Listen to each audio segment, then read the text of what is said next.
Christ Community Church, located at 25th and Thomas Avenue in Portsmouth, Ohio. Hey, Doc! Hey, Doc, are you in there? Smarty, I never thought you'd get here. Quick, come inside. I've been calibrating the capacitation fluxometer, and I've been able to get 8.4 megapoints of power into the giganometer. What? It's almost done, Smarty. When this machine is fully operational, you'll be ready to go back to the Bible. So you're gonna drive this to church? Not just to church, Marty. When I saw the flyer in today's church bulletin asking for families to volunteer at the Jerusalem marketplace, I got right to work. Yes, with my time machine, you'll be able to have supper with the disciples, shop at the marketplace, and see what daily life was really like. We're looking for volunteers like you to take families back in time at Jerusalem marketplace. Doc, they don't need you to build a time machine. They just want you to help out at a fun event called Jerusalem Marketplace. Look, Doc, it says right here, Jerusalem Marketplace immerses learners of all ages into Bible culture. They'll visit the carpenter shop, explore traditional family life. And all without a time machine. Remarkable! Mama Smarty, we're almost out of time. Why, they are looking for families to volunteer for the Jerusalem marketplace today. Time is of the essence. Prepare to go. I know. Back to the Bible. Right, Smarty. Wonder if they had scientists back then. Perhaps they could make an oven for the baker. They could use homogenized plutonium.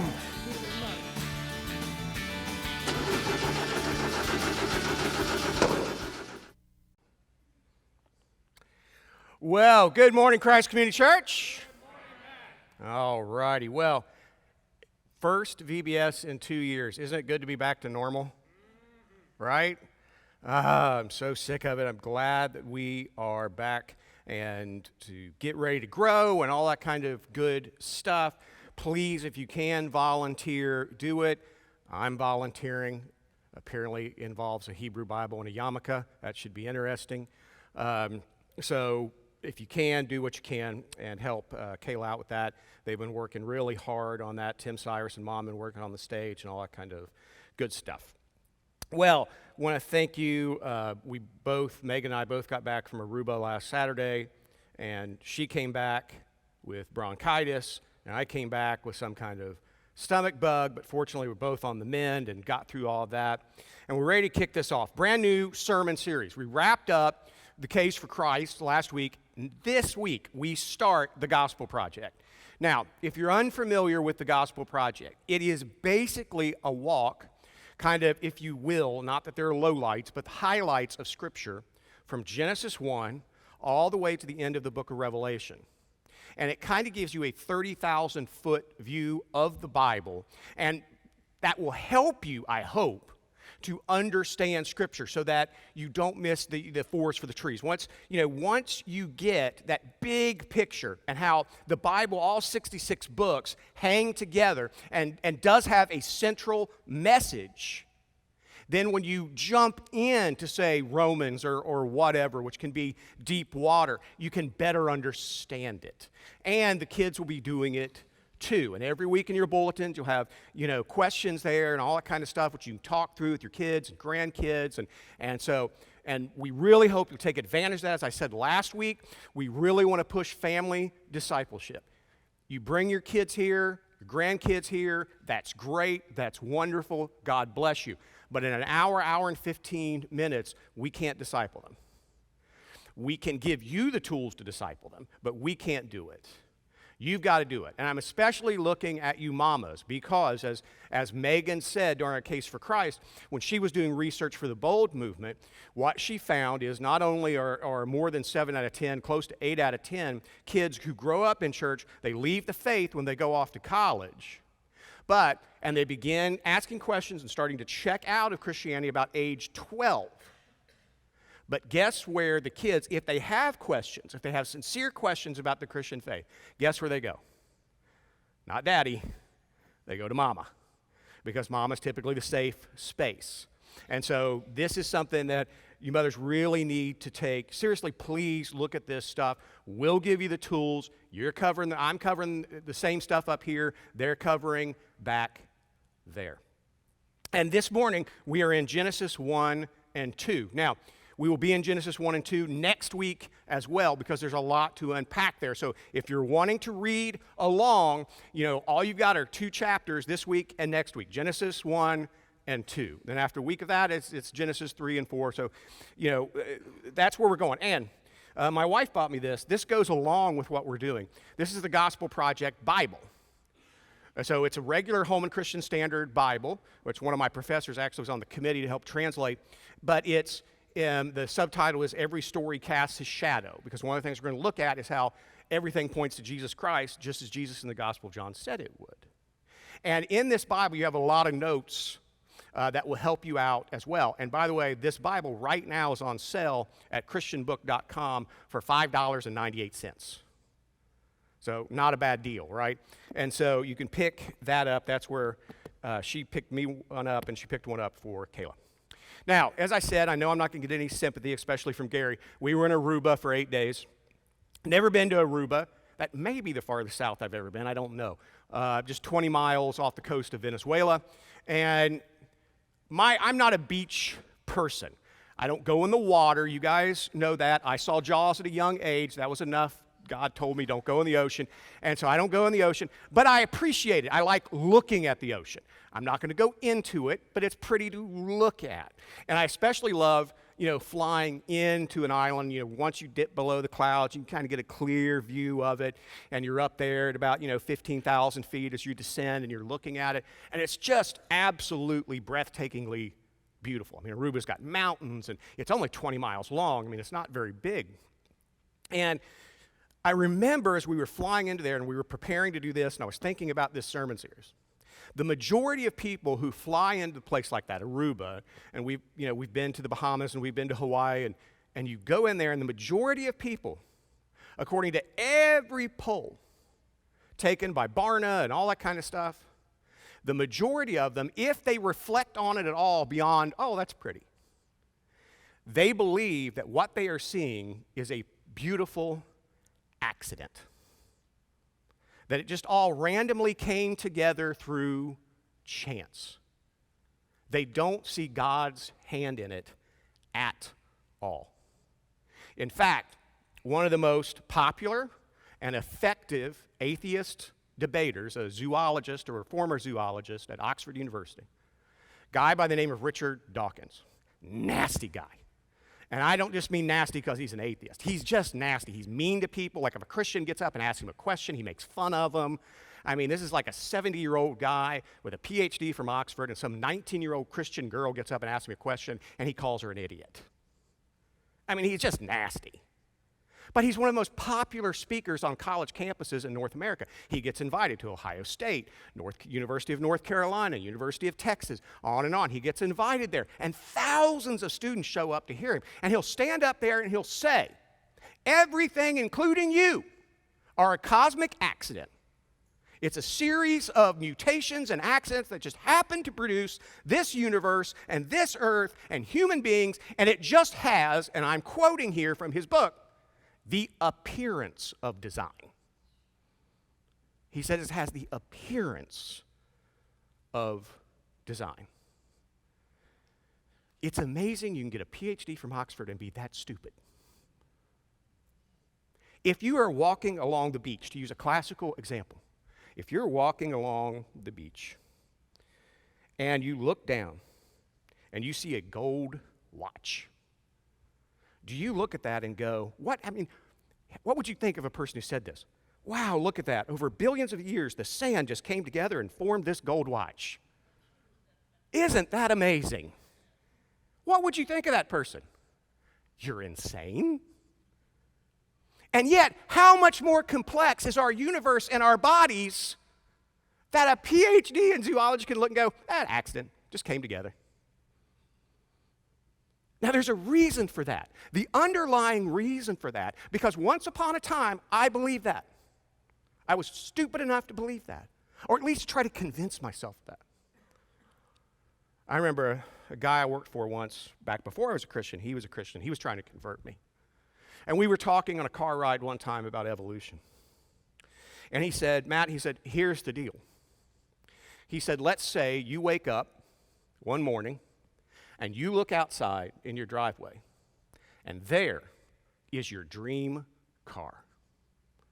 Keys in it. There it is. Not registered to anyone. Brand new. Corvette, Porsche, Ferrari, you pick. There it is. You walk outside, you just walk around and go, wow. And that very afternoon, you have a barbecue and you have a couple friends over. And one of the friends goes, well, I'll tell you how that happened. See, what happened was that over billions of years, matter began just to clump together, and after heat and wind and different random processes, all of a sudden, coming together is a Corvette in your driveway. It's yours. And the other guy says, oh, come on. We all know that car was designed, that car was built by somebody, that car is owned by somebody. And one day, that owner's going to return for it. And the guy doing the barbecue says, tell me about that sand and wind and fire thing again. You get it? Because all of us, inherently as human beings, have exactly what little kids had. You're not the boss of me. We don't want to be told what to do. We don't want to be told that we're owned by someone else, that we were created by someone else, that we have to give an account to someone else. We don't like that.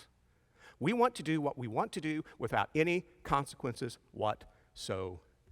That's who we are. That's a sinfulness within us. So let's look at what the Bible has to say. Genesis 1:1, and it's just Genesis 1:1. There's a reason for this. In the beginning, God created the heavens and the earth. Now, I was forced to, I was not able to graduate seminary without having to take Hebrew. I do not recommend it. But Hebrew, actually, once you get the hang of it, it's a pretty simple language, but getting the hang of it is a bear. And in this, 1:1 stands out from 1:2 to 1:25. In 1:1, this is a very direct and complete statement.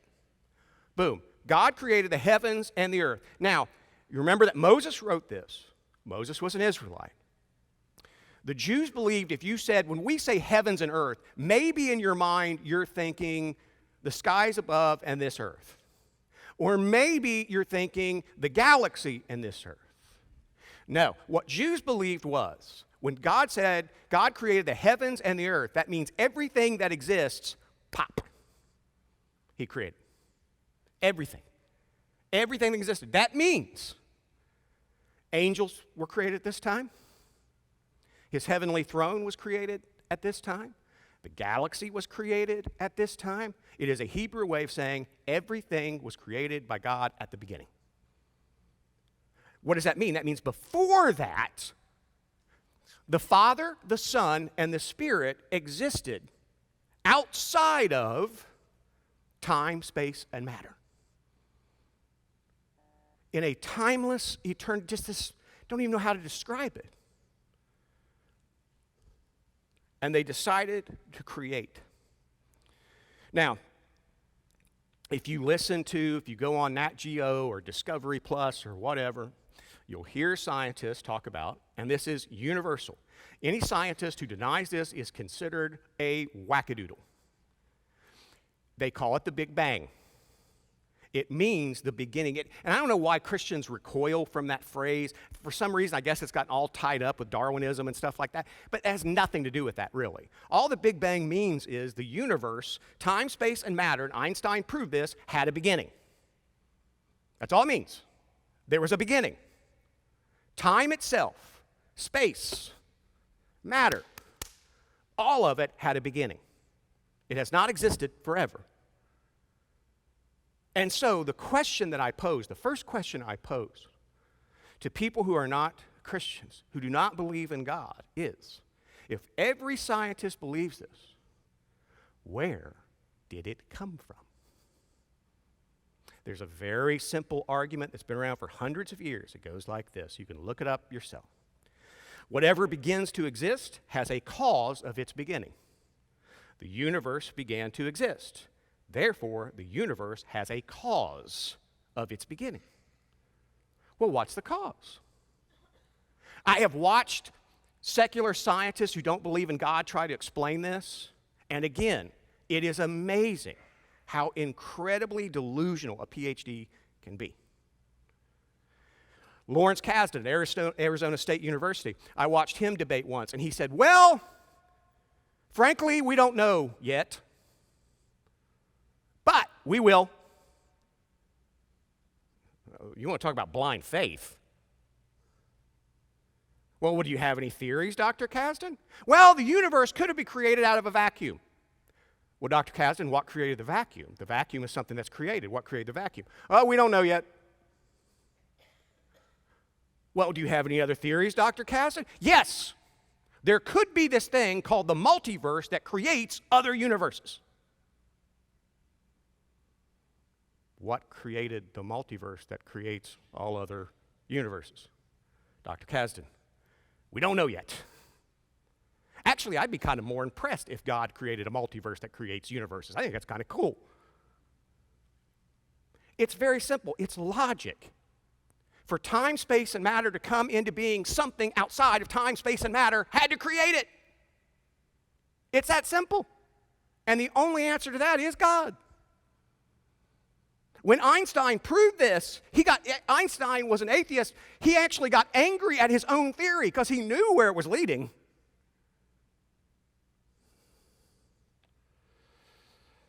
They say, I don't know. I don't know. But we know. Now, here's what else you need to know. Acts 17:25. And human hands can't serve his needs. This is talking about God. And human hands can't serve his needs, for he has no needs. He himself gives life and breath to everything, and he satisfies every need. God has no needs. Acts 17:25. God has no needs. What does that mean? He did not need to create the universe. It wasn't that the Father, Son, and Spirit are hanging out and like, you bored? Yeah, I'm bored. Father, you bored? Yeah, we're all bored.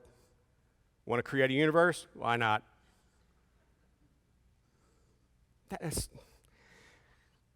And they didn't go, also, it wasn't like, aren't we lonely? Yes, I'm so lonely. Father, you lonely? Yeah, I'm bored with you too. Let's create people. Won't that be cool? No. Dr. Tim Keller, in his great book, The Reason for God, said, the life of the Trinity is characterized not by self-centeredness, but by mutually self-giving love forever. They love and glorify each other. They all know everything. They had a perfect relationship. And then, simply out of love, not need, they created us. They had a perfect relationship within themselves, and then we came along. And on our best day, I'm telling you what the Bible teaches, we're a pain in the neck. So he must love us, because there's no other reason for it. We don't give him anything he needs. Nothing. You cannot give God anything that he can't just do himself. So what does that mean? Well, here's the flip side of that you really won't like. You know, I get up about an hour, 2 hours before my wife because her demon dogs wake me up to go feed them. And so I get up and I feed them and they do their business and I come in and I watch the news. Probably not good for my mental health, but I watch the news. And I flip around between ABC and CBS and NBC and MSNBC and CNN and Fox and blah, blah, blah, blah. And lots of debates right now about rights. What are our rights? We like to talk a lot about rights in this country. Our constitutional rights. Now, there's nothing wrong with that. I am very glad, for example, that the Founding Fathers saw fit to amend the Constitution and add the First Amendment to give us freedom of speech and freedom of assembly and freedom of religion. That's a great thing. I spent 8 years flying all over this country defending the First Amendment for fellow Christians. It's the only way you can redeem a law career is to do that with it. And so I did that. And so we like to talk about our rights. We have rights. But if God doesn't need you, you have no rights before God. None. None. You don't get to do the childish thing and give him the silent treatment. He'll just give you right back. You don't get to go to him and bargain. What do you have to bargain with? I've been honest. I've told you. I've tried it. Right? Every time the lottery hits about 300 million, you know it. It goes through your head. My mom always looks at my dad and I, we go off to buy a lottery ticket, and she rolls her eyes, wasting your money. But every time I go up to buy a lottery ticket, I'm sitting there, it just sinfully goes through my mind, Lord, what we could do. You know, Lord, I tithe gross, not net.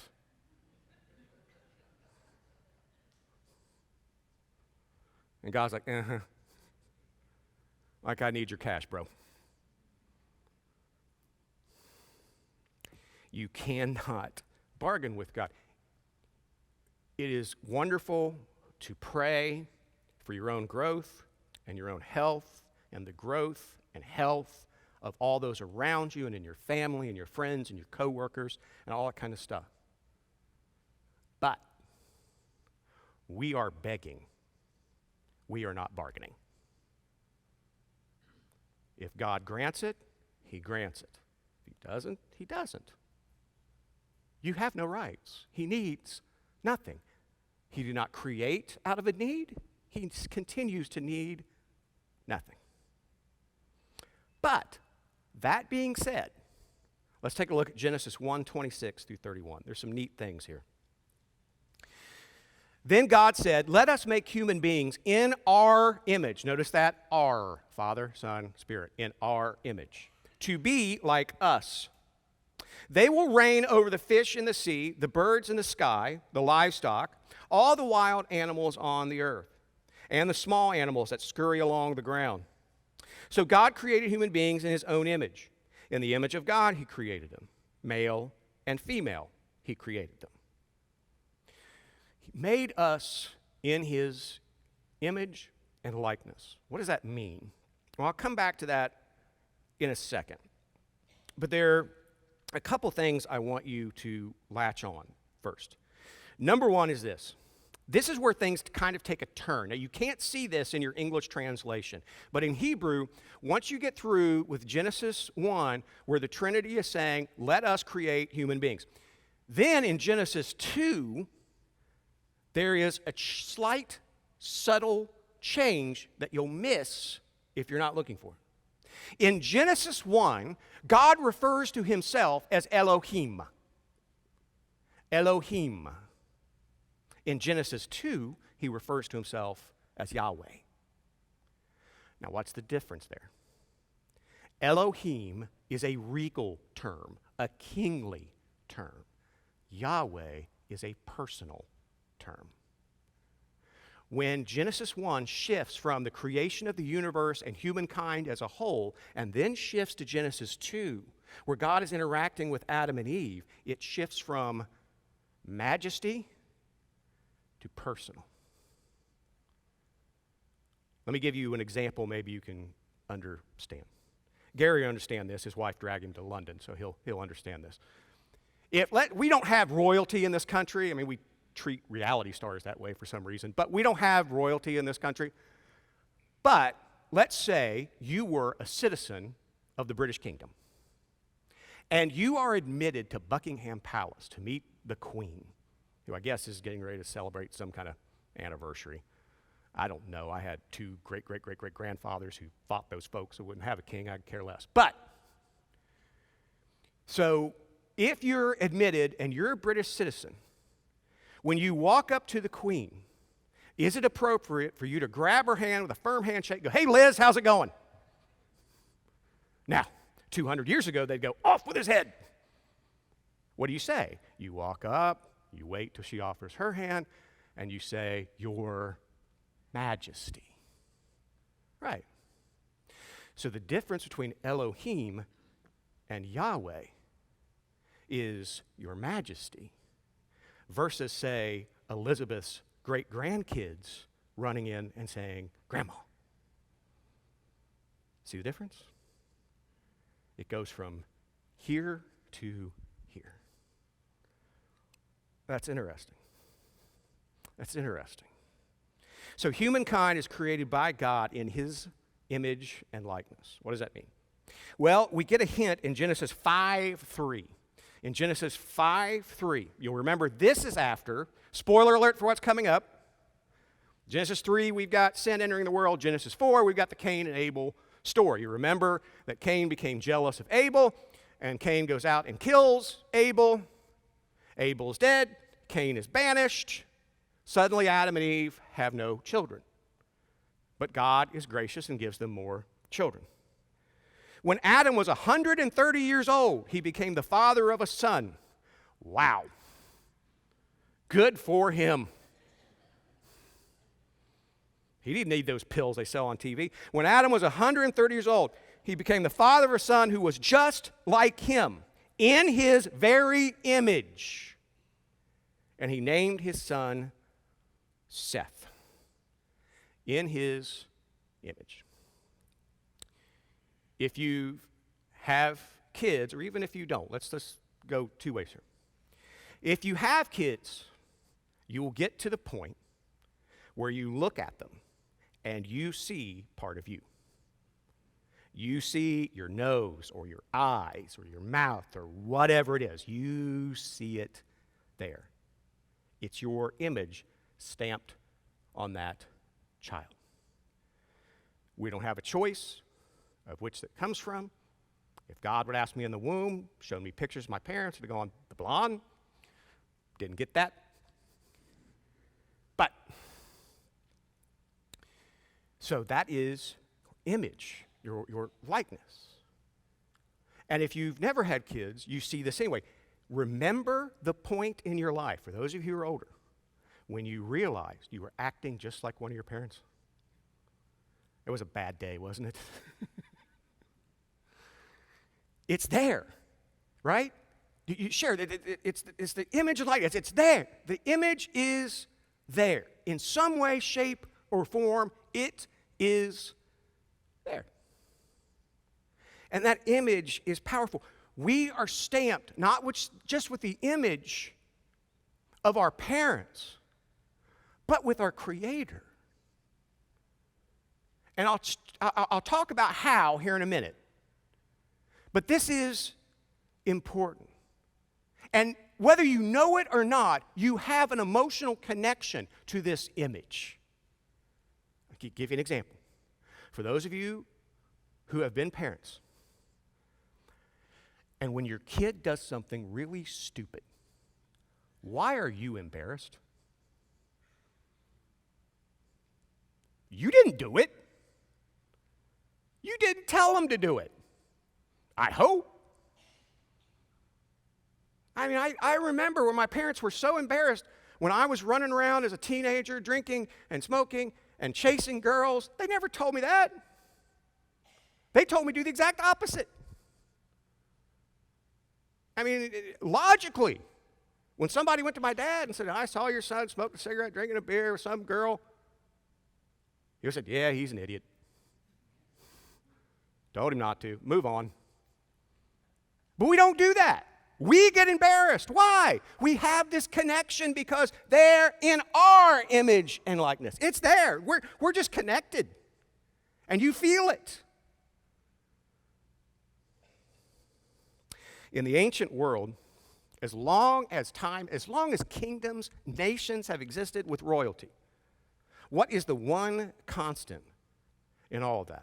I'll tell you. Statues of the king. In every single empire, there are always statues of the king. In the Roman Empire, everywhere. Caesar was everywhere. Images of Caesar on the coins and statues and art everywhere. Why? What's the point?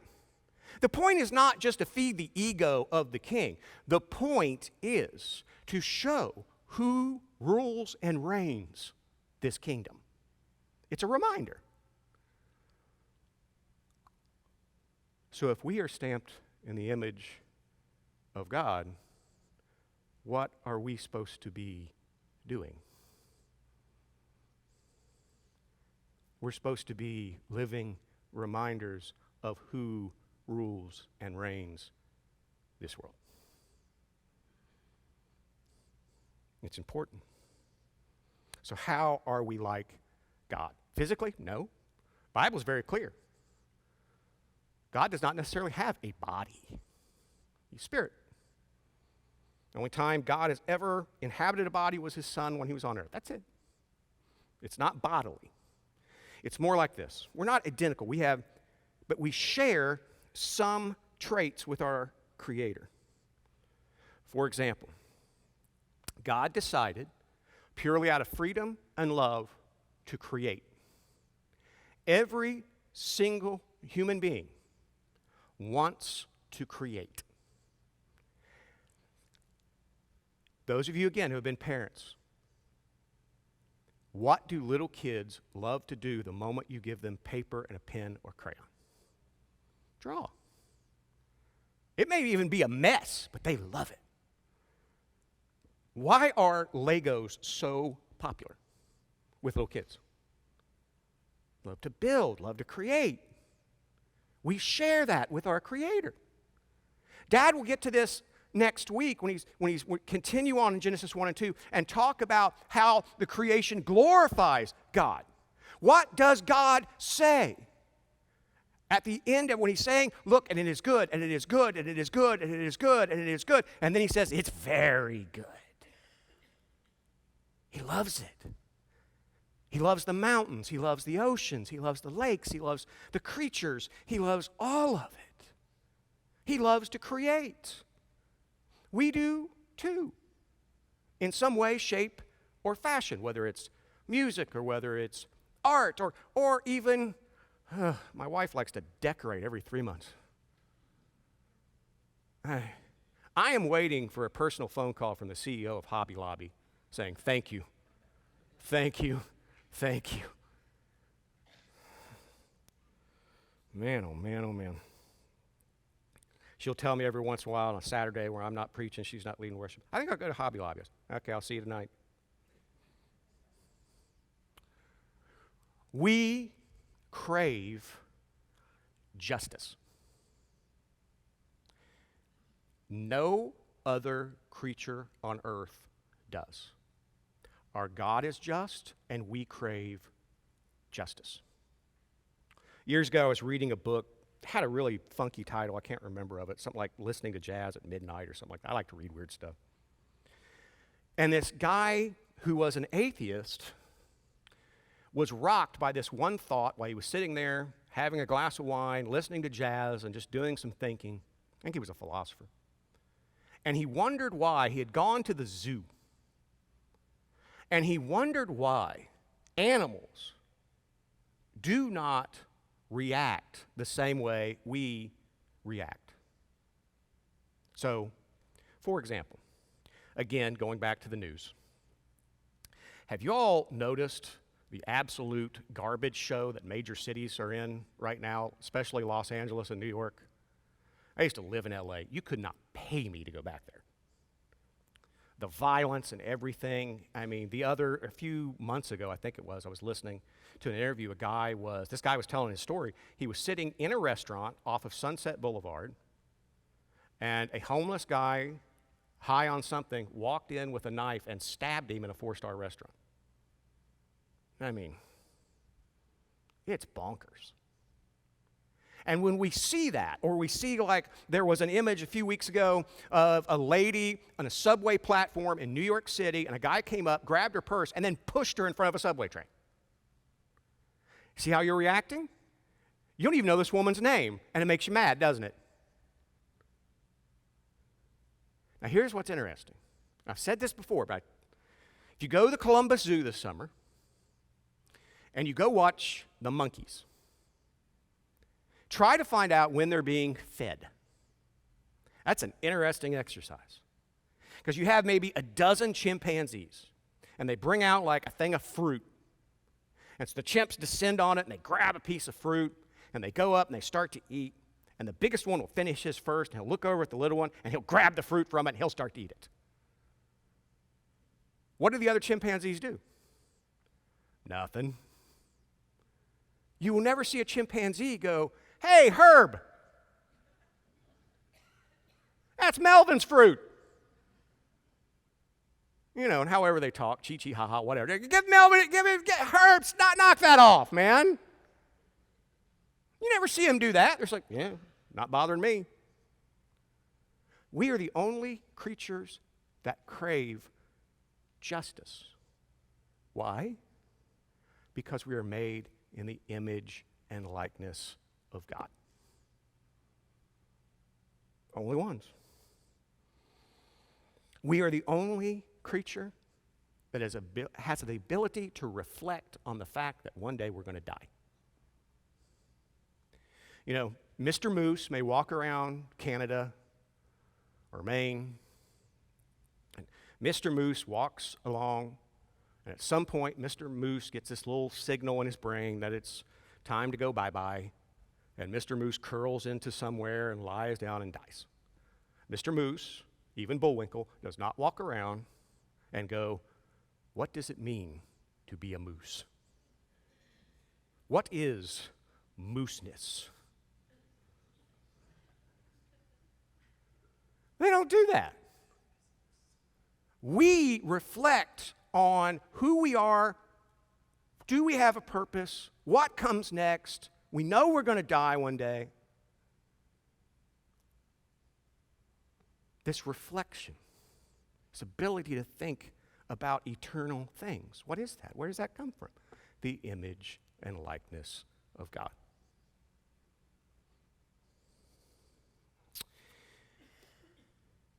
Now, this is very important, and this is something our world does not understand, but really needs to. It tries to get it done through education. It tries to get it done through politics. It tries to get it done all different ways.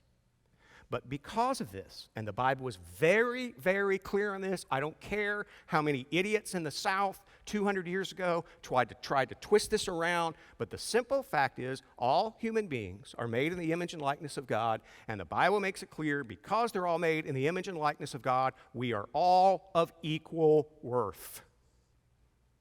All of us. I don't care what your ethnicity is, color of your skin, what melatonin, doesn't matter. We are all of equal worth. I used to, when I lived in upstate New York, about an hour south of Buffalo, I would go to Tops grocery stores all the time. This past week, at a Tops grocery store in Buffalo, New York, a young man walked in with just an arsenal and opened up, killing many people. And he was very open with the police about why he did it. He was there to execute as many black people as he could. He even had racial slurs spray painted on his guns. And so I've watched this tragedy unfold. I've flipped back and forth and watched the different pundits try to debate this. Some say the answer is gun control. Some say the answer is better mental health treatment. Some say it's a better monitoring of social media because apparently he'd been on some social media platform that I'd never heard of, spouting all kinds of racial nonsense. Now, we can debate all of those. But the simple fact is, and not a single person has brought it up on any network, is this: that if that young man, instead of being radicalized during the pandemic by a bunch of ignorant racists, instead, if he had encountered Jesus Christ and come to true faith in Jesus Christ, he would have understood there is no such thing as a racial divide in the kingdom of God. All people are made in the image and likeness of God. All people are of equal worth. And he wouldn't have been shooting at black people. He would have been praying for them. It never would have happened. I understand politics is important, that policy is important, but the simple fact is, folks, to quote the songwriter David Crowder, Jesus is the remedy to every single one of our social problems. Every single one. We wouldn't even been debating abortion right now if the majority of us were Christians, because there wouldn't be any, just voluntarily. So what does this all mean as I kind of bring this home? Number one, here's another thing you need to understand before we quit. And Dad can pick up on this next week.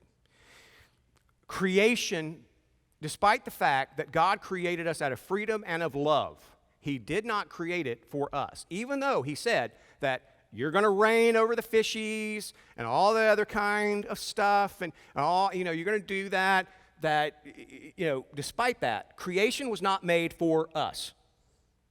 The Bible is clear, creation was made for Jesus Christ. Colossians 1:16 through 17. For through him God created everything, through him being Jesus, in the heavenly realms and on earth. He made the things we can see and the things we can't see, such as thrones, kingdoms, rulers, and authorities in the unseen world. Everything was created through him and for him.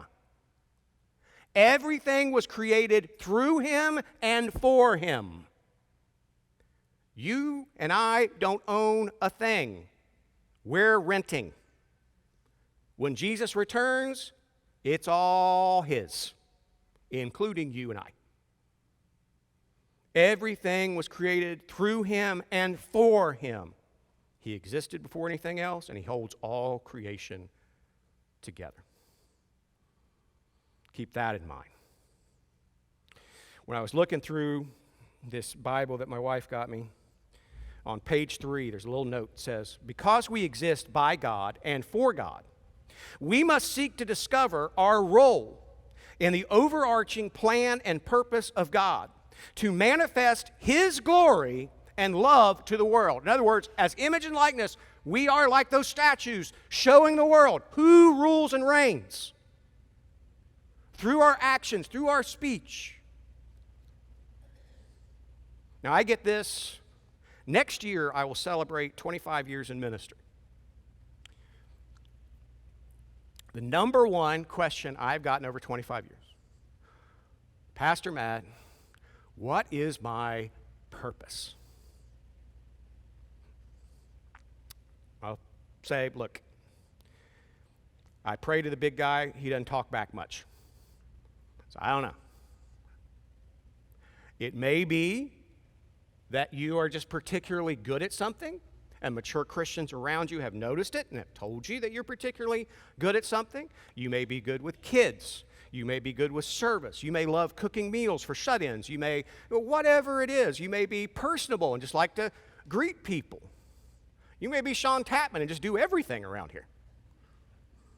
You may, but I will tell this, every Christian does have, no matter, you can waste a lot of time trying to figure out what is my one gift, what is my spiritual gift, where am I going? But I'll tell you this, while you're figuring that out, the Bible is very clear that all of us do have the same purpose. Matthew 28 and other places make it clear. We are to worship the one true God, and we are to love others as ourselves. So while you're sitting around trying to figure out, do I do this? Do I do that? Do I do this? Is this my gift? Is that my gift? And then don't waste what is the opportunity at every moment to love and worship God and love others as you would want to be loved. In this creation that God gave freely and that belongs to Him, made through Jesus for Jesus. Your ultimate purpose is not to have so much money in the bank to retire. Your ultimate purpose is not to make sure you are entertained every evening. Your ultimate purpose is not to own a certain kind of car, to have a certain kind of body. Your ultimate purpose is to spread the gospel, worship God, and love others. We are all called to that, no exceptions. No exceptions. When I was in a Greek class in seminary, one of the things that my Greek professor pointed out was that we have done a really terrible job defining the word faith for the church. The Greek word does not just mean believe. It does not just mean believe. A lot of people think, okay, yes, I believe in the one true God. I believe Jesus died on the cross to pay the penalty for the sins of those who had placed their faith in Him. And on top of that, that Jesus took His perfect life, grants it to us, so we're judged by that and not by our own life. I believe that the same way I believe 1 + 1 is 2. The same way I believe E equals MC squared, the same way I believe the Browns going to screw up the NFL draft. That's not just a thing you check off. The Greek word pisteuo is faith, means this. It means belief, but it also means trust in and loyalty to. All three. I believe it, I trust in Jesus Christ to save me, and I will be loyal to Him every single day. That is faith. That is faith. Back in 2008, as I told you, I got hired by a Christian legal firm to do First Amendment work. And I had a territory from Maine all the way down to South Carolina and over into Tennessee, Kentucky, Ohio, Indiana, Illinois, Michigan, Wisconsin. That was my territory. And so I would go and I would speak to churches and I would train pastors and I would recruit attorneys and I would help train attorneys, and every once in a while I'd help write briefs and all that kind of stuff, and I'd help raise money, and that's what I did. And part of my territory was Amish country in Pennsylvania. And so I would go there 4 times a year. So I've been to Amish country at least 30 some times. And I started that in 2008, but the year before something had happened there that really shook the Amish world, and I'll talk about that in a minute. But here's something you need to know about the Amish. They're an interesting bunch. Typically, though I had a discussion last night after service, we kind of lump all the Amish in to, they don't do this, they do this, they don't do this, they don't do that. Actually, it's community by community. The elders of each community decide what is allowed and what is not. And so, and the whole decision process is through the lens of what is best for our community to be godly focused.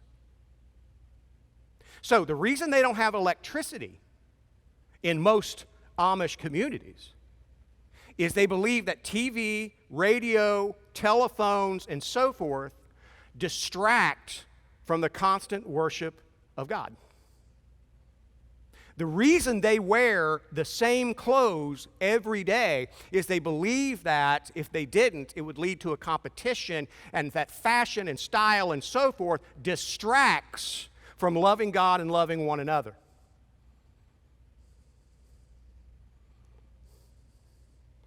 The reason they don't, and I disagree with this, the reason they don't send their kids to school after 12 or 13 is because they believe that too much education makes you arrogant and haughty.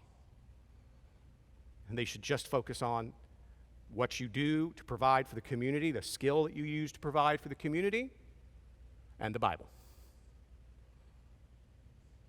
Now, I look at them, and I still look at them, and I think, I wouldn't want to live that way. That's weird. But I'm not sure that you can really argue with it. And they even do this. They are so obsessed with whoever comes into the community, whoever becomes Amish, that they are all in and that they have been converted. That if you're an Amish child at the age of, say, 13, they turn you loose. You don't have to go to church. You just have to go to work. But you don't have to go to church. You don't have to dress like the Amish. You can do whatever you please, and you're welcome home anytime.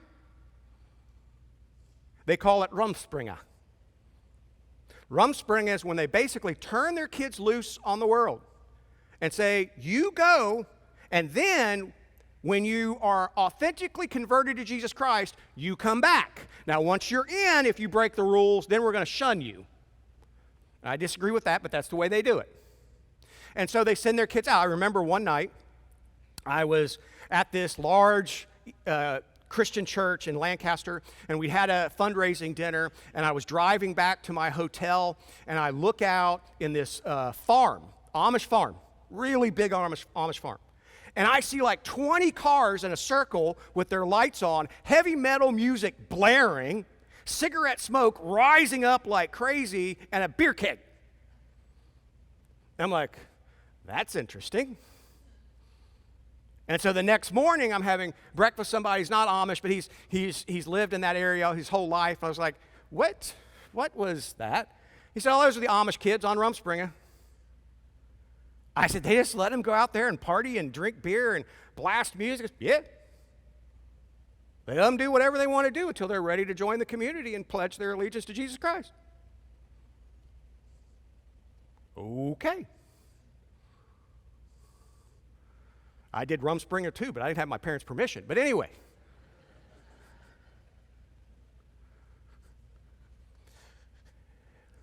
And so it's a weird world where they don't have telephones, but they have credit card machines. But I'll tell you this. I wouldn't sign up for it. I'm not saying that they have everything right. Some things to think about there. But here's something I read this week that I did not know. The year before that I started traveling to Lancaster, Pennsylvania, there was a mass shooting there. You'll remember this. The guy who did the mass shooting was their milk delivery man in that community. They had milk delivered every morning because they don't have refrigerators. And so the guy, for whatever reason, a father of 3, takes a gun, walks into, they segregate their education. They have schoolhouses for the girls here and the boys here, and this was the girls' schoolhouse. And he shot 10 Amish little girls and killed 5 of them. And many of you remember that news story where the entire Amish community went to that shooter's home where his wife and kids were, and they prayed for them and forgave them as a community. But here's something you may not have known. Here's something that was not reported until later. That community not only forgave them, that community began to tithe to that family to make sure she and their kids had all their bills paid, never missed a meal, and they continued to do that until she was on her feet and could take care of herself. Did you know that? I didn't know that. So you can say what you want about the Amish, but they take Genesis 1 and 2 very seriously. This is God's world. It's for Christ. We are his image and likeness to the world. And God has said, be holy as your Father is holy, and he has said, forgive, or you will not be forgiven. And he has said, to care for the poor, give to those who ask of you as best you can. We can look at the Amish and think that's really strange, it's really odd. But when they marched up to that house and they forgave that woman and then they began to take care of that family for who knows how long, The news media called it grace. The Bible calls it faith. Let's pray. Heavenly Father, we thank you for your word. We thank that you created, though you did not need to. You did so freely out of love. It's scary to think that we can do nothing for you. We have no bargaining chip with you. But we thank you that every day we have is a gift from you. Every day is an opportunity to be your image and likeness in this world, to have true faith, to show true faith with grace and love. May this church do so every day. May all of your churches do so every day. And may your Spirit truly blow mightily across this land. We pray this in Jesus' name. Amen. God bless you. God goes with you. Lord willing, the old preacher will be back next week. See ya. Christ Community meets on Saturday at 5 p.m. and Sunday at 10:30 a.m. For more information, visit www.christcommunity.net or check out our Facebook page.